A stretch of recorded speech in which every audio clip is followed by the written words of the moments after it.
What's up guys, welcome to today's video. Right now I am taking an evening stroll out here with Simon, and yeah, we're up here in this little wooded area. This is where I walk a lot. If you watch many of the vlogs, then you know this is where he likes to take a walk. Shooting on the GoPro Max and anticipating on getting the GoPro Hero 9.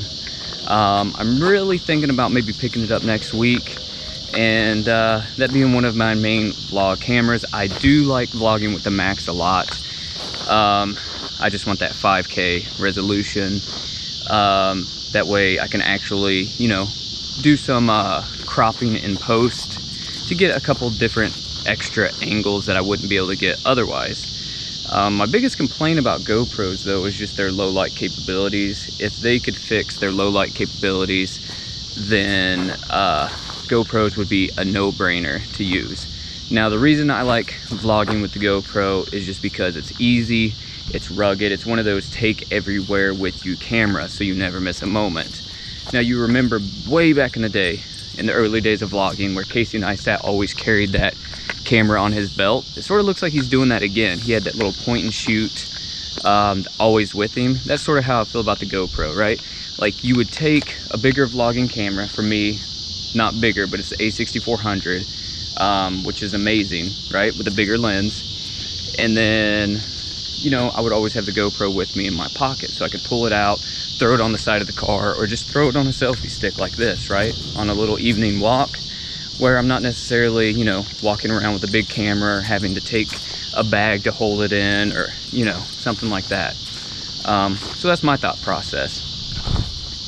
Oddly enough though, today I found myself at an empty racetrack flying my drone. So my father-in-law, he's a photographer, and he's like the track photographer for this racetrack.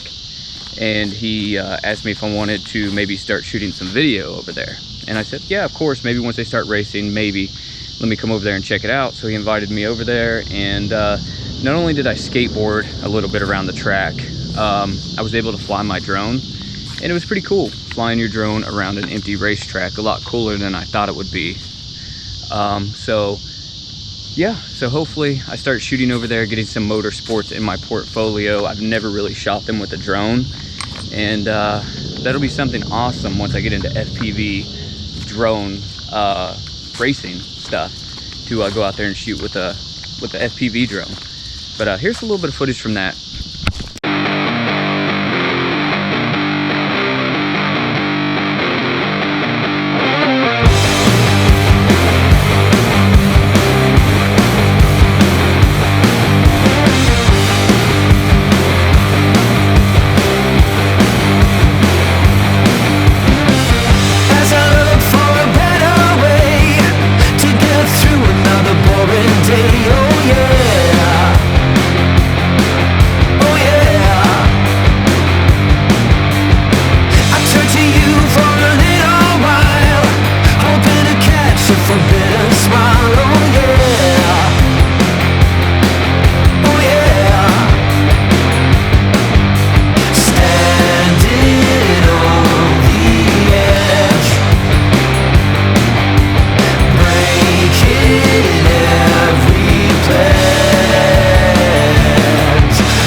So how about that drone and racetrack footage? I had a lot of fun shooting it. I know it wasn't the most cinematic or most expertly shot drone stuff in the world, but more or less I was out there just to try and get some compositional ideas in case I go out there and try and shoot some of these races with my Mavic.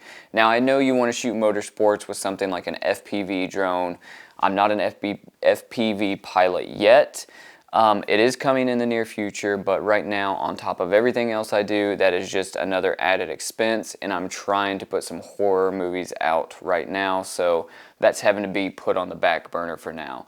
So, like I said, it was just cool flying around a closed down track, just putting the Mavic Air 2 in sport mode and just full sending it around the track. And plus, you know, anything that's abandoned or closed down, you know, I have an interest in that because I used to be huge into urbex. So, of course, I accepted the invitation. Why would I not want to go out there and just drive around the racetrack and fly around the racetrack, right? But there is a part 2 to this vlog, and it concerns me and Justin going out and location scouting. So a few nights ago, you know, he hit me up and we decided we needed to go out and we needed to location scout a few more locations. Now, location scouting is huge, and I talk about it a lot in this vlog, and that is because I've neglected doing location scouting in the past on previous films, and sometimes you just end up using whatever location you have at your disposal. Your friend's parents' house, or, you know, this thing that's right around the corner from my house, or the park down the road.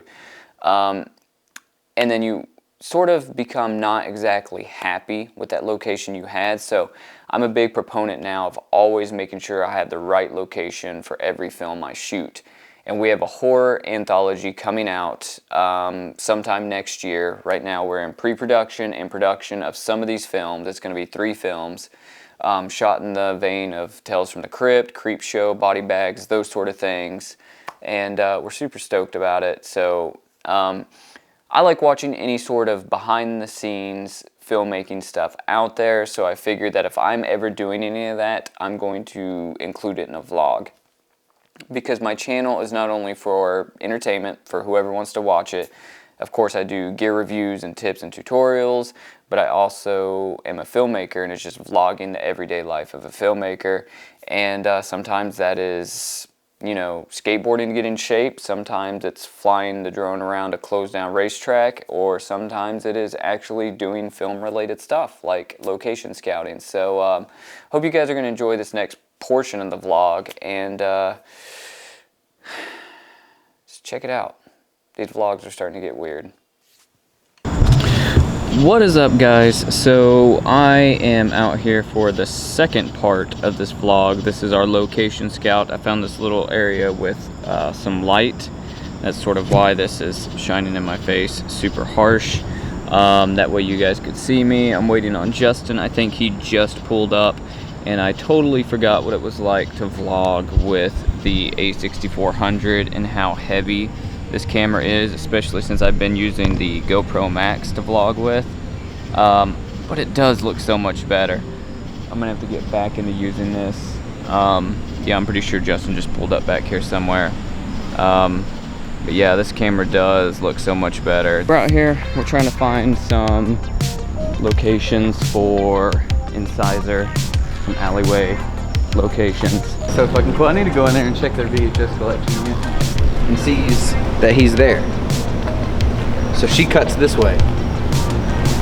Because think about it, if we're making a horror film, like if she stops here and sees him there, and if she does make it out of the alley, well, technically she's now out to safety. Her goal is to get out of here to safety.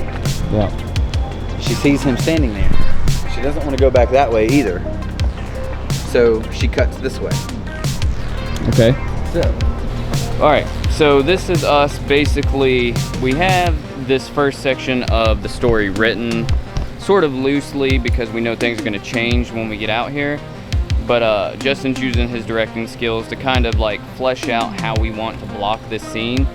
And luckily this alley that we're going to shoot in is really well lit, which is great, which is fantastic, right? Because we can bring down those lights, or we can flag some of these lights if we have to. I mean, you know, we'll figure out how to dim them down, if not just doing it in post, right? Yeah.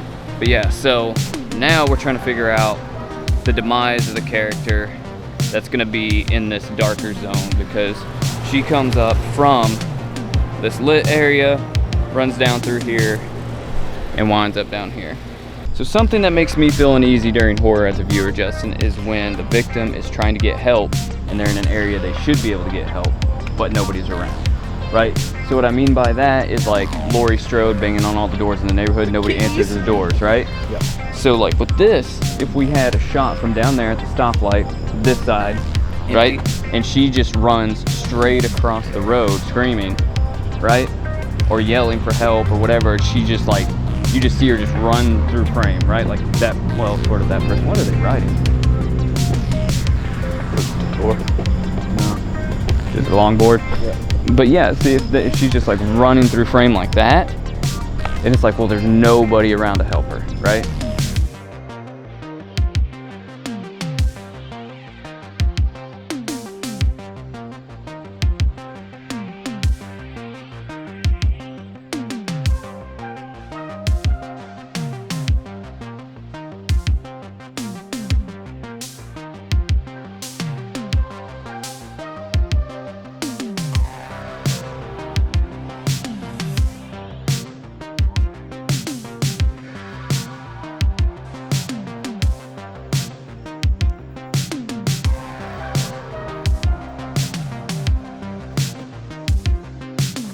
What's up, guys? We're back. I hope that was somewhat informative, if not at least somewhat entertaining. When we go out location scouting, you know, I always take a camera not just for vlogging purposes, but to shoot stills, because that really helps us later on to look back through those stills and figure out where we're going to place lights, or maybe where we're going to place the actor in that scene, because it could be different than I initially thought when we're out there.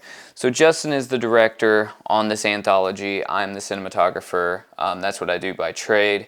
So a lot of times it's just him bouncing ideas off of me and back and forth. And, you know, it's a good time every time we go out and we location scout. So I hope you guys are enjoying these vlogs. And I got to really clean this studio up. If you guys are ever interested in a studio tour, I did one when I very first started this channel, and it was really nowhere near what it looks like now. I've got a couple things left to do in here, but if you guys are interested in a studio tour, put it down in the comments, or any other kind of video that you want to see me make here, put it in the comments. Make sure you guys subscribe, because I have a whole lot of fun stuff planned, a whole lot of stuff to teach you guys fun things about filmmaking. And ding the bell, right? Ding the bell and hit the thumbs up, because unfortunately that kind of thing does matter here on YouTube. But I've said enough, and this vlog has gone on for far too long now. So as always, guys, stay rad and just go shoot. I'll catch you on the next one. See ya.